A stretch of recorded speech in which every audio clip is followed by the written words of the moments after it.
afternoon, everyone. Thank you for coming to our TV show, our TV record. We're going to record today a special guest, Mr. Chris Fung. Nice person. We're going to talk about Chris. He's going to tell us exactly what he do. I did want him for a long time, and with the lockdown, thing was not possible. But today, Chris is here. Thank you very much. Chris, good morning or good afternoon. Hello, good afternoon. What a beautiful day it is, Caius. Chris, it's very nice to meet you. Good to see you again because I thought we're going to be so busy. You're going to be so busy with what you do. And I'm going to let you first, Chris. Tell everybody. Chris, I thought you was a comedian, but you are not a comedian. Can you tell everybody what exactly you do, what you are? Yeah, I've got a weird job, I suppose. I'm a musical theater performer. So I'm an actor on in the West End. I'm currently in a show called Frozen the Musical, which is based on the Disney movie, and we're currently in the original. Well, this is the original West End cast, and I happen to play King Agnar, who is the dad of Anna and Elsa, which is I think a beautiful thing because I'm a Chinese man. I come from my parents come from Hong Kong, and I was born in Australia, and I think it's a wonderful, beautiful thing that as a Chinese man, I get to play the father of two iconically white young girls in one of the most celebrated shows in the West End right now, and no one cares and everyone accepts it as part of their imagination, and I get to do this, and that's certainly something that I didn't have growing up. I didn't get to see a lot of other Chinese performers on Australian stages or even here in the UK because I've been watching things from afar for a while, and our cast is extraordinarily diverse, and I'm really proud to be part of something which means so much to so many people. Caius, we have every night we're at the Theatre Royal Drury Lane in the West End, which is one of the larger theatres in the West End. We have about Okay, slightly less than 2,000 seats, and we've just passed 2,000 seats. 2,000. So it's about 1970 seats. So it's just a little Okay, bit less than 2,000 seats, and we're full every night. We're full every performance, and we've just passed about. I think we're creeping up to 300 performances now. And for so many families and so many children, we are their very first musical theater experience. And there are boys and girls dressed up. There are young boys dressed as the princesses Anna and Elsa. There are young yeah, girls dressed up as Olaf and Kristoff and Hans. There are adults okay. dressed up. Everyone goes mad, and it's this little beautiful. It's a beautiful, beautiful show with a lot of heart in it, and it's humbling to be a really small part of this extraordinary show. Okay, that's when you say that you play as an actor, you play a white person. Doesn't that see it as the beauty of London is? London is a diversity, and everybody accepts that diversity. You say you come Well, from Hong I Kong.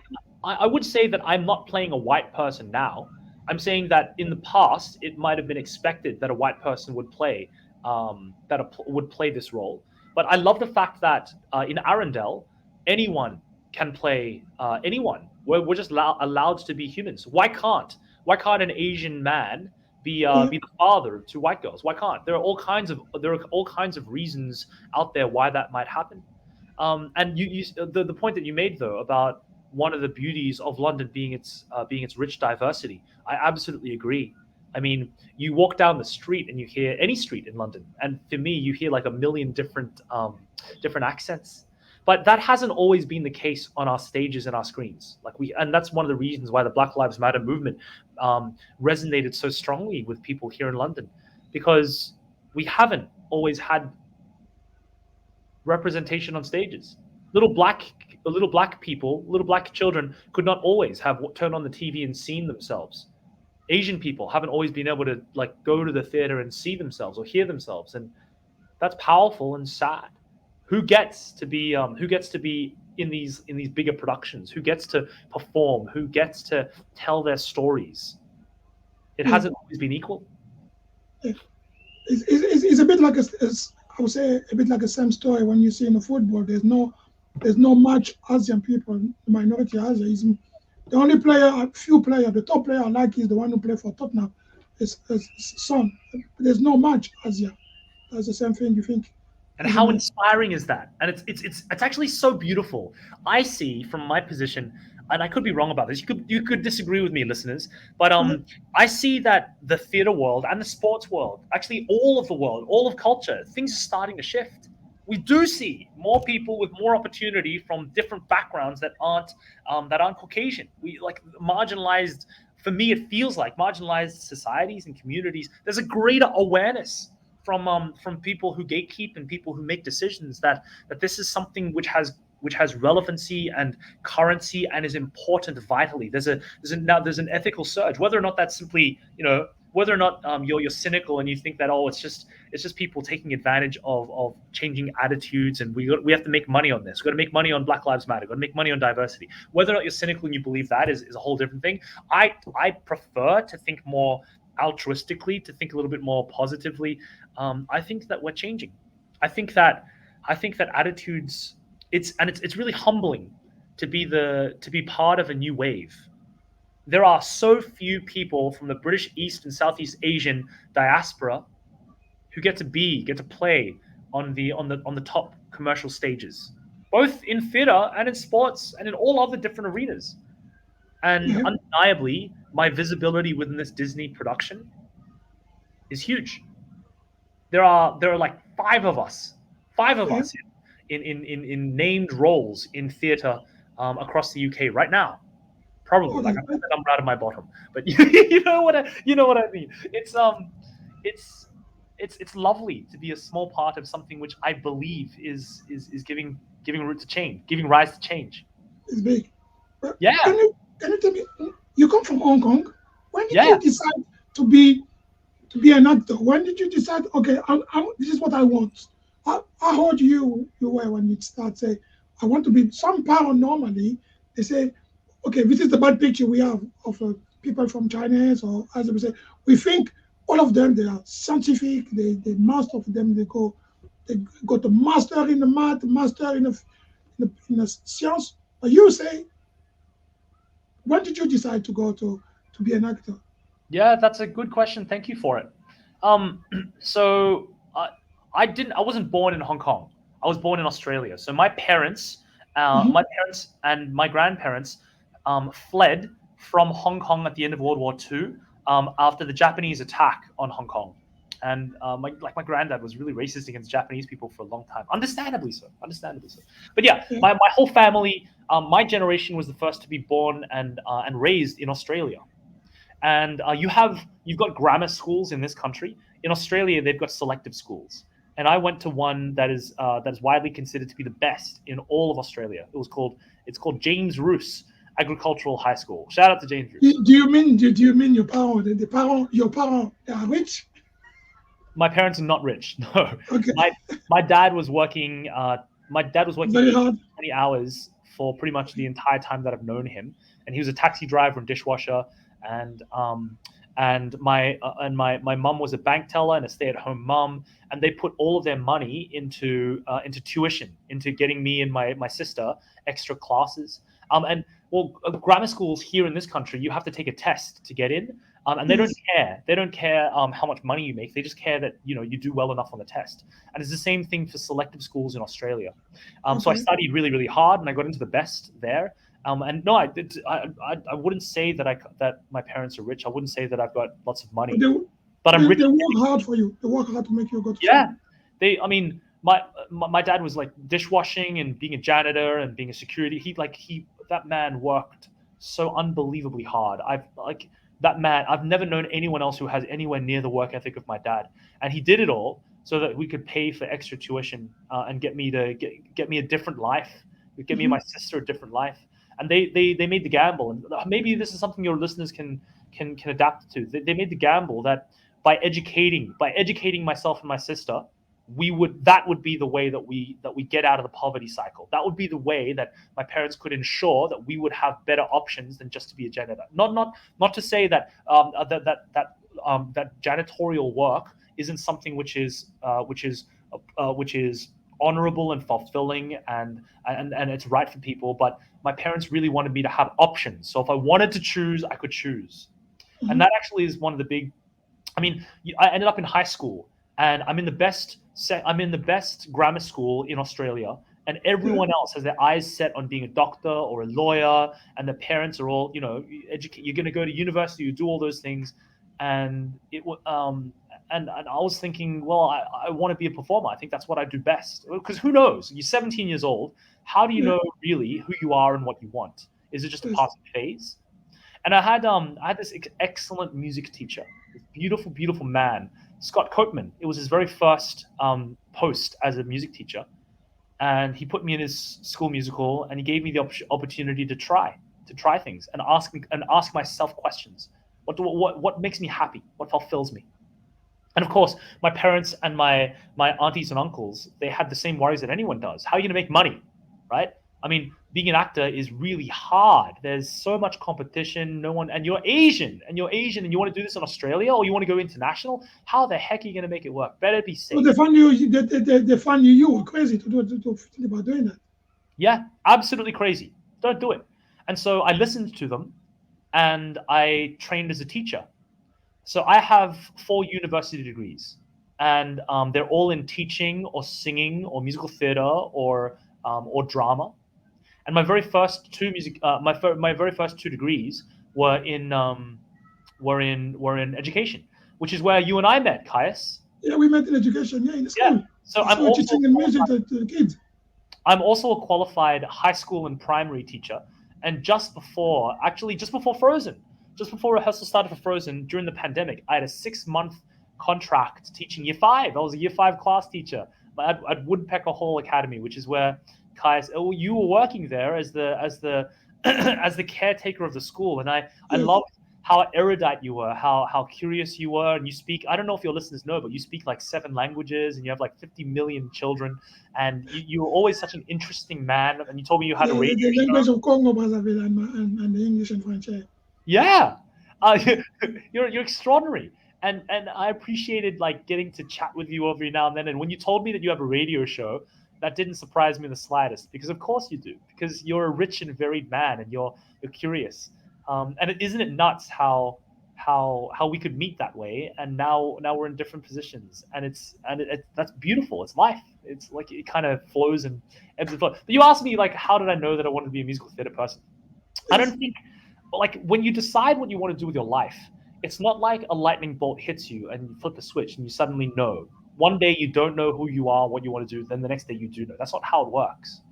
Yes. Instead, I think you make decisions like that in bits and pieces, in like in like little steps, little tiny steps, conversations here and there. Maybe you have an experience here, you have a good teaching, you have a good teacher, you have a different session. You ask yourself these questions, and slowly, bit by bit, you come to understand who you are and what you're about and what you want. And one of the bigger things that happened to me was I got to play Valjean in our school musical Les Mis. I was a Les Miserables. I was a 15-year-old Jean Valjean. Oh, you played the Miserable. Yeah. Yeah, at school. I just at high school, and then I had a whole bunch of teachers, and I went off to drama school, and I failed a bunch, and I did auditions, and I came to the decision of wanting to be all in on musical theater, on this as a career. Slowly, I'm still at the start of my career. I've only had about 4 different credits, but I haven't stopped working since I came to this country in 2018. And now I'm in these rooms with undeniably the world's best musical theater performers. And they're all so great at what they do. And there's so much for me to learn. And it's exciting because it means so much to so many people. Our understudy for Elsa, right? Our understudy, the first understudy, is an exquisitely beautiful performer called Danielle Fiamania. I hope I pronounced her name correctly.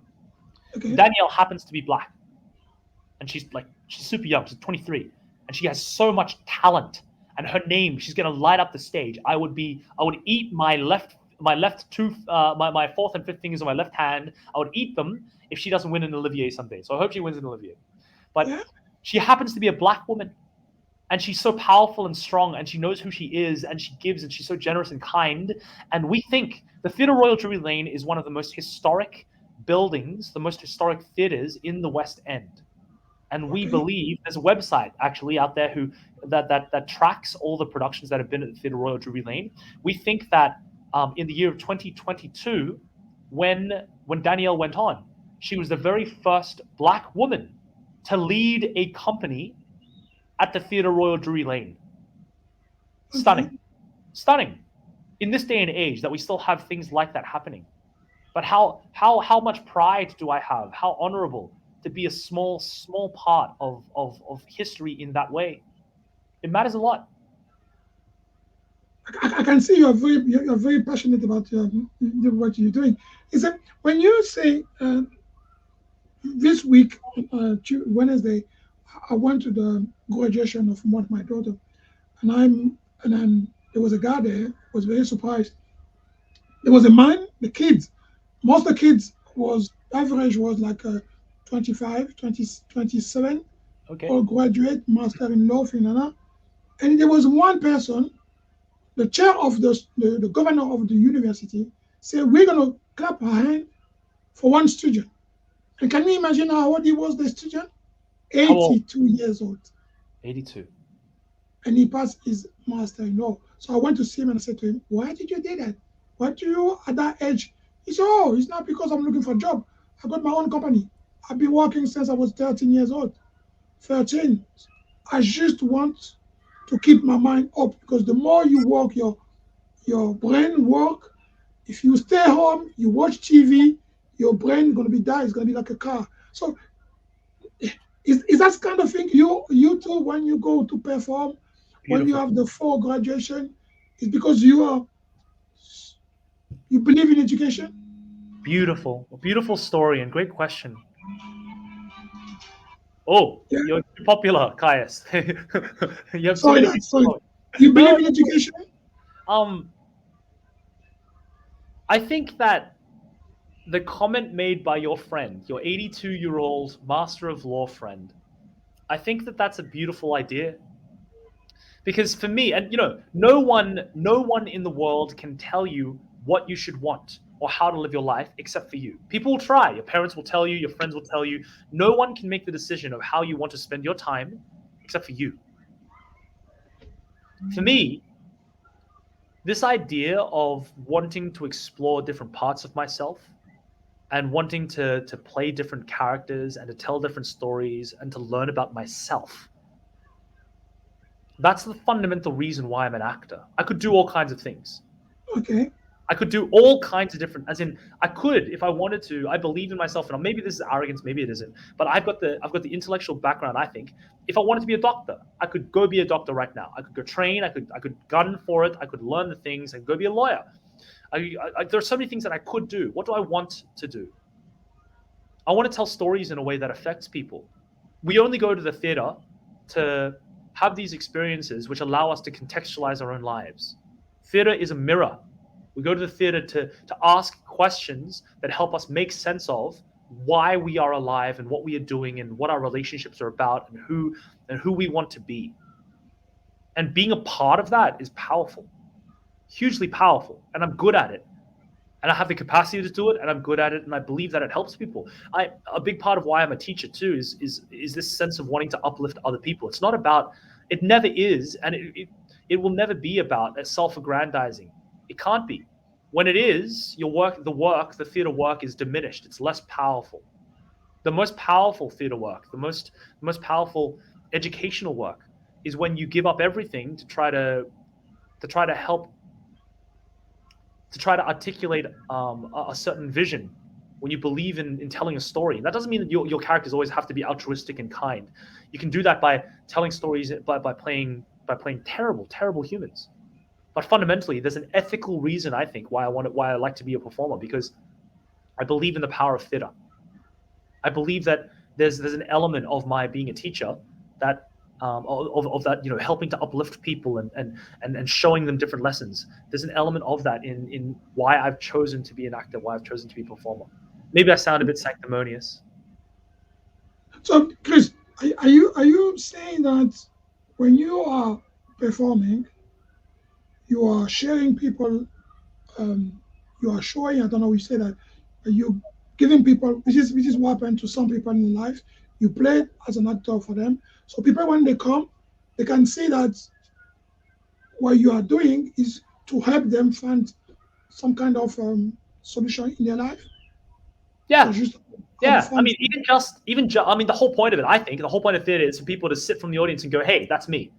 Hey," or to be reminded, to be in the case of Frozen, to be reminded of our joy, to be reminded of our childlike innocence, to be reminded that, you know what, the world doesn't always have to be all these terrible, terrible things that we throw at ourselves, anxiety and fear, that we can for a moment escape into a fairy tale.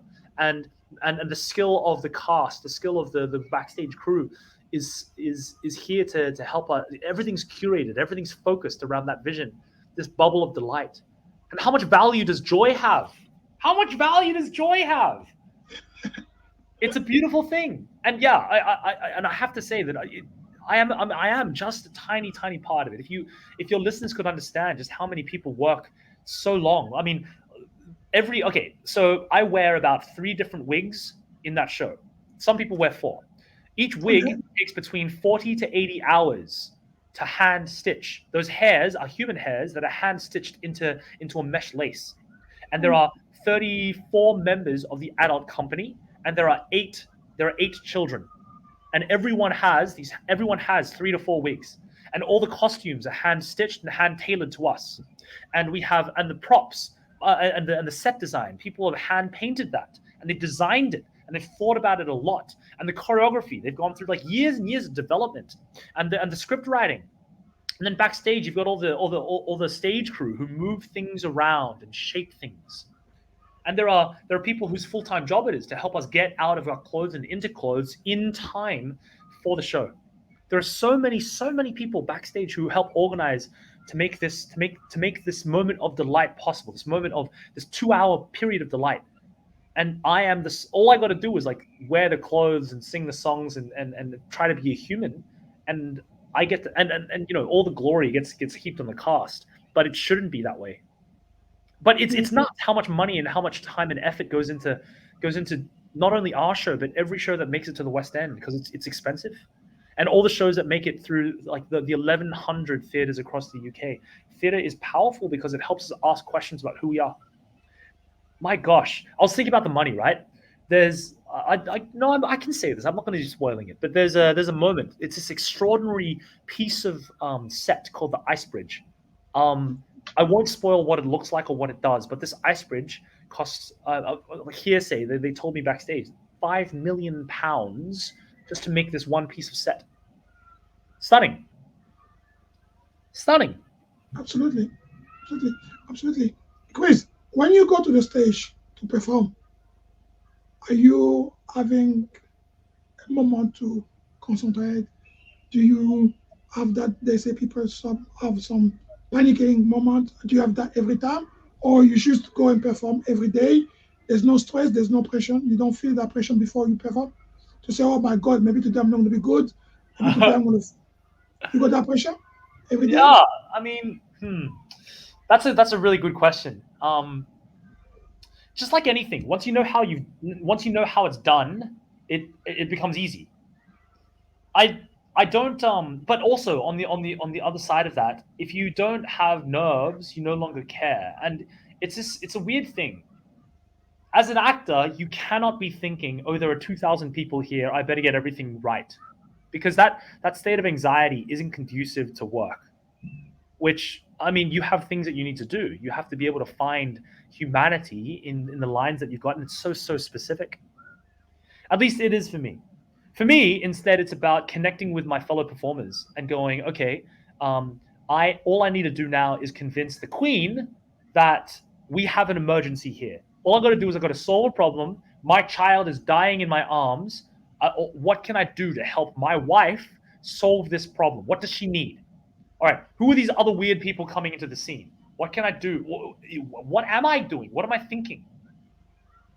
You're not thinking instead, oh, I can see that person scratching their nose. It helps you out with the lighting. You can't really see much of the audience. If you want to, you can look out and see the first couple of rows. You can make out faces, but it really is about, and this is going to sound terrible. It's just about connecting. Well, it's going to sound trite or simplistic, but it's about connecting to story, connecting with your other audience, and believing, caring more about that than what you look like. I don't care about what I look like anymore.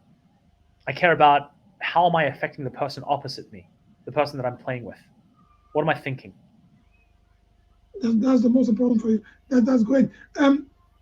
Couple of questions, Chris. When you are performing and when you are, let's say, when you go sometime, you go home.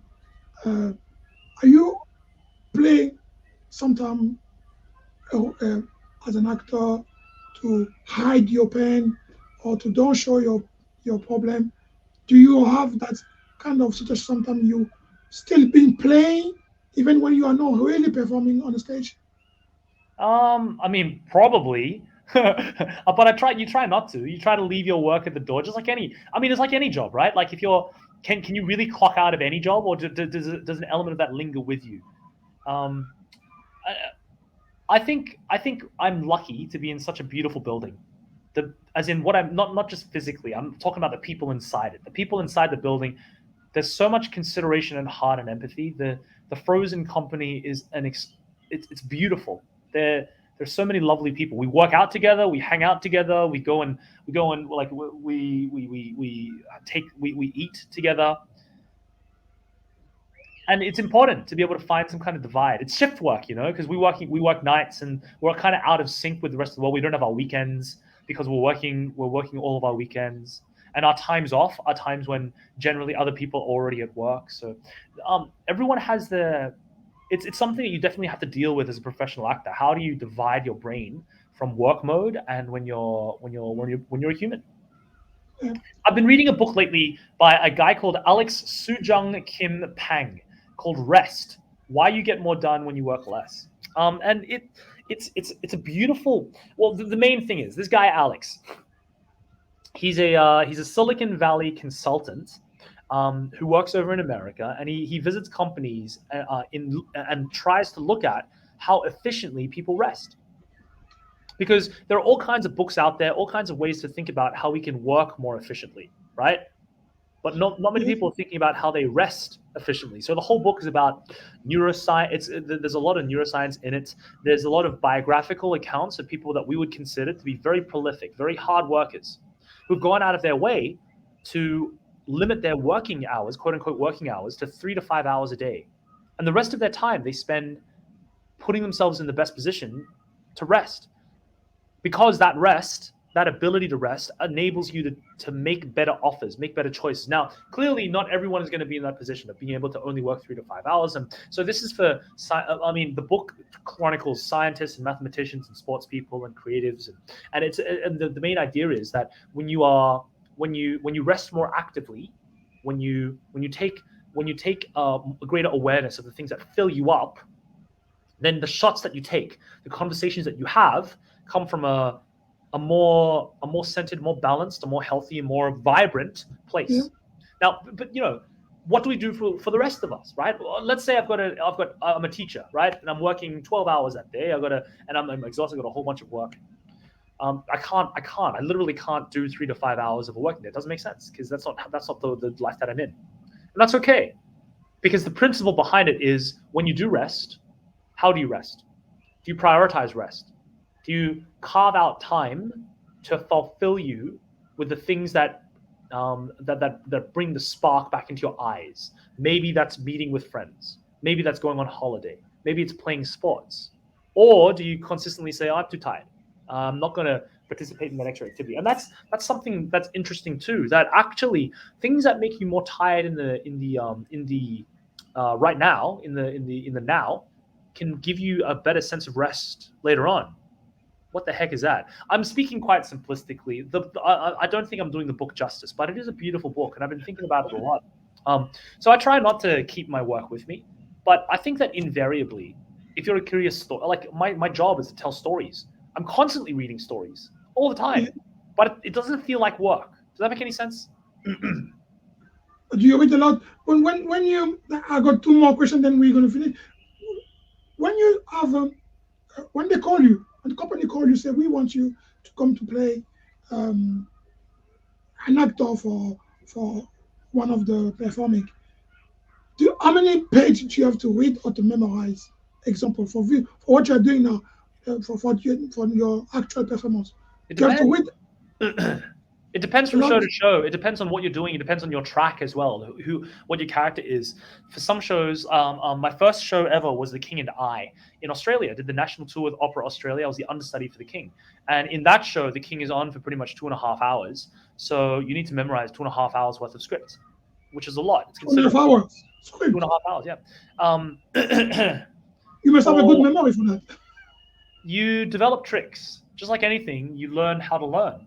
That's the biggest part of what makes a good performer, I think. How quickly and how well you learn. That's what they're looking for in auditions. One of the things they're looking for. The rest is, fit and skill set and all that kind of jazz. For musicals, you'll have 6 weeks to rehearse. Generally, around that. Some musicals get more. We got a little bit more because we have so many technical elements. So we had puppetry, and we had lighting design and sound and all this other stuff. And generally, the more dance there is in a musical, the longer you'll Yes. need to spend, because dance takes more time to rehearse, particularly large ensemble numbers. Um, your yeah so something like Frozen, okay. There are songs that you have to learn, there are dances you have to learn, and you Yeah. just need to get good at it. I mean, your question really is, how long is a piece of string? Yeah. I try before rehearsals to have my script memorized, to have the dialogue. So there's dialogue that you have to learn, and there's the songs. I try to have everything learnt ahead of time, so that when it comes time to rehearsal, we can just play, we can do things, they can start putting different things on it, and ask me to respond in different ways. um, Right. the King doesn't have that much dialogue in Frozen. The King has maybe 15 minutes, and then I won't spoil it. But after that 15 minutes, the King leaves and then comes back as a whole bunch of different characters. Whoa, sorry, that was a delivery at my door. Okay. Um, but a big part, yeah, the memorization part. People focus on that as an actor. There are lots and lots of during rehearsals. People will help you learn. People will help you get this stuff in your body and in your brain, and that's something that you can help. Well, that's something that I thought was a particular skill of mine. I learn faster. I'm not dancing. I learn music, and I learn dialogue faster than the majority of other people. So I can help them with that, and they help me with that. So it's just it's it's a community thing. We learn together. That's great. That's great. You are now. I would say you know, exactly the business hours. You know now, London. You know performing. You, I met you as a teacher. If you go, someone, a kids, come to see you, say, I want to be like you. What would you say to the kids? What would you say to the student or anyone who want to do that job? Is I it would say easy? no. You get contract? You get pay? Not every time or every time? How does it? So Yeah, it's kind of I the would question. say I've made a joke to my friends when I've answered this question. My joke is this: that if any kid ever asks me this question, how can I be an actor? My answer is don't, because if there are words that I can say that will Yes, discourage someone from wanting to be a musical theater performer or an actor in general, then they don't want it bad enough. If I can tell you how high the quality of people who are not in work is, and that'll daunt you. If I can tell you how much money the average musical theater person makes, if I can tell you how few people who train go to university, um, let me put it this way: there are something in the vicinity of 20 universities in the United Kingdom who will offer musical theater training, not acting training, just musical theater. how many university? Roughly 20, right? Roughly Okay, 20. 20. Okay. And each of those schools will audition thousands of applicants, and they will only be able to accept around 30 students per school. Wow. Of those people, right, Yeah. who get into those schools, and there are better schools, there are worse schools, and they have schools with different reputations. Of the people who get into those schools, and the people who graduate from those 3-year programs, it's something like two people from each of those programs is still working in 5 years' time. 2 out of 30. Okay. Two. And it's Two those out of people who represent the hundreds of people who will be submitted for the same jobs. My friend was telling me lately. My friend is a casting director and works for Jim Arnold Casting, and she put out a call for Pretty Woman the musical, and she was telling me how 12 hours later she had 271 applicants for 2 jobs. And those are the people who have credits, who've had success after drama school, and not there's so little work. Generally, not even just after the pandemic. I mean, that is a whole kettle of fish too. But there's so little work, and the majority of time being an actor is not being an actor. The majority of time being an actor is surviving so that you can take shots. And why can you? And there's all kinds of mental health issues related to that too. If you haven't worked for 1 year, can you still call yourself an actor? If you haven't worked for 3 years or 5 years, how do you maintain the joy? How do you go into an audition room where there are 10 people on one side of the table and you've got 5 minutes and you know that if they give you the job, it'll change your life dramatically over the next year? And how do you not feel desperate because you need to pay the bills and because you haven't worked in such a long time? How do you put yourself in the position to give your best work? How do you keep your skills up? How do you keep your spirits up? No one tells you this stuff. You have to learn it. You have to learn what it's like. Me and the rest of the idiots like me, right? I like that. I like that. Yeah, there's something No, wrong they with are not idiots. They're people who believe on themselves. there's something a little bit crazy. We Yes. don't care. We don't care. We've seen all of that. We know how difficult it is because we're actively doing it, and you want to do it anyway. And for me, a big And part of that because you is, got another job, you got another job. You are a teacher also. You're yes, not doing that. I'm in a very privileged position that I have a whole nother Yeah, career. I don't have a side hustle. yeah. I love teaching. I'm a really good teacher, and I love that. I love helping and uplifting young people and older people. Not a lot of other people have that. Most musical theater performers are all in on being musical theater performers.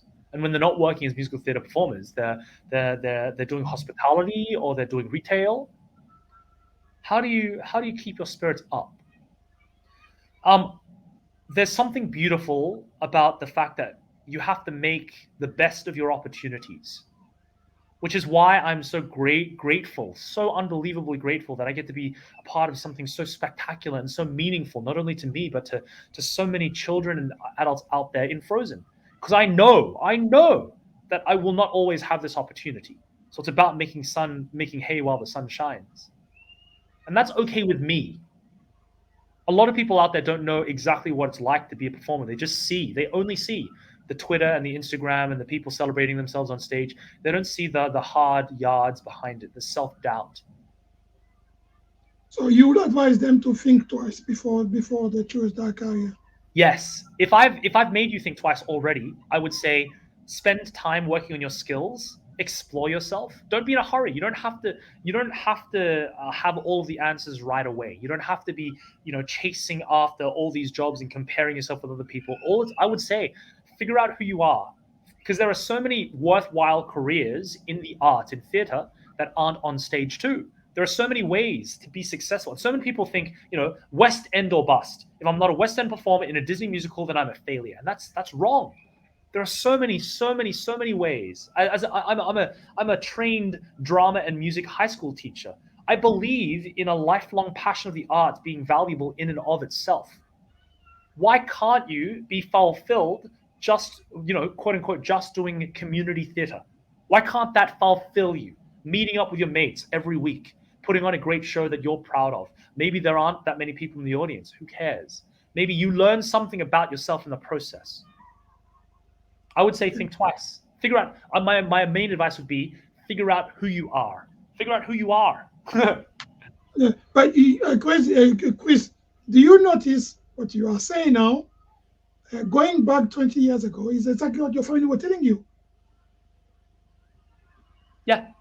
You know what? Yes. But no one can tell you. My parents and the difference I think between the advice I'm giving now and what my parents and my aunties were giving me was my parents and aunties were telling me that the arts is not viable. They were telling, and they didn't know as much as I know now. Okay. And I still made the choice of going into the arts anyway, but that's my decision. And you have to take ownership for your decision. Are you doing Yes. things because your parents want you to? Are you doing things because you you want the ego boost of fighting for Instagram? Do you know what the life actually is? The questions that my aunties and my parents gave me, they were lovely because they prompted in me this desire to find out more about Okay. myself and about the industry that I was stepping into. So you find your own way. Last question, Chris. I would like to be with you for a long time and more than that. But last question is, okay, you play, you live in London, it's beautiful, and we know everything is diversity. Okay, what is your plan now? What's the next step of your plan? Uh, how long you think your what you're doing now is gonna go? Your show, how long do you think it's gonna be? Because you say it's the third time now you're in a row. How many weeks are you playing the Frozen musical? So the current contract for Frozen will, as in for this round of It's not only the contract, it's your future. How do you see that your future? yeah. Well, Okay, it kind of factors in, but our contracts run out in September, and we're currently going through this process of figuring out if we want to stay, if we want to go, if we want different tracks, if we want different jobs. So I can't really say much more about that, but you, as an actor, generally, you live in this place where you don't have control over your life. You don't have control over your employment circumstances because all jobs as a performer, whether you're a TV performer, whether you're music theater, whether you're stage, whether you're on the movies, everything's contract based, and the contracts run out. So the question then becomes, when the contract runs out, what are you going to do? What options do you have? For me, I've got all kinds of great options, right?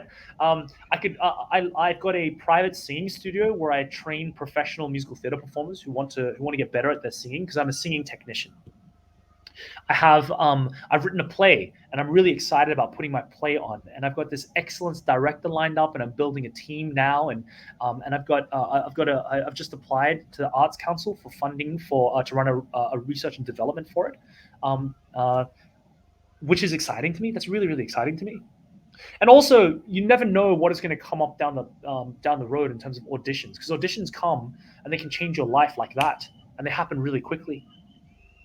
So how do you? But the bigger question is, how do you maintain a sense of self all the way through that? And I'm lucky in that I have something which can give me income, which I'm fulfilled by the teaching, either in my private studio or as a high school and primary teacher. Although I probably have enough.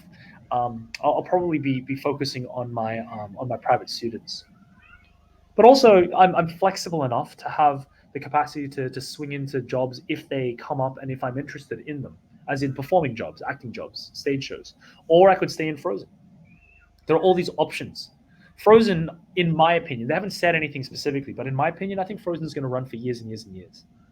I think it's beautiful, and I think there's going to be a lot of demand, especially now with international travel opening up. It's a kind of job that you can live in for years. I mean, look at Lion King, look at Aladdin, look at all these other Disney classics. I think that's around the level of where Frozen is. So to answer your question more specifically, I don't know what the future holds, but I'm no longer terrified of that. I have enough trust in myself that it's going to be okay and it's going to be exciting no matter where it goes. So all I can say is watch this space. If you want to follow me on social media, if you want to like find my Twitter, find my Instagram, I'll post things every now and then. You can see what I'm up to. Or you don't how have to. people can find your Twitter? What they're gonna say? How they gonna find your Twitter and What is my Twitter? social My media? Twitter handle, let me put up. My Twitter is at cbfung, Fung, Foxtrot Uniform November Golf, and Okay, Instagram I'm Chris B Fung on Instagram. So you can find me if you want to find me, but you don't have to. It's all good. I I don't can really. follow you. I know people want to be maybe sometimes people want to be also crazy like you, so they maybe ask you some question and we contact you to ask question. So it'd be great. I'm happy with that. That's cool. Yeah. That's cool. Hey, if you wanna ask me out there, if you're listening to this show and you want to ask me questions, throw me a DM on Twitter or throw me a message at me or something. I don't mind that at all. Okay, they can contact us. We can contact you. Chris, it was a pleasure to have you. Really enjoyed the time, and I love to see you always happy. When I met you first time, you always happy, make the kids happy. You always love. It's like you don't have any problem, but you are very great. Thank you very much for coming in my show, as you promised. A Yeah. pleasure, Caius, and that was my I'll line try to, for you. Actually, yeah. you were always happy. That's why I liked hanging out with you. Thank you, thank you. I hope we met them one day. Maybe I'll come to see your show. We keep in touch. Excellent. Catch you later, Caius. Thank you so much for listening, everybody. Yeah. Have a good day. Bye. Bye.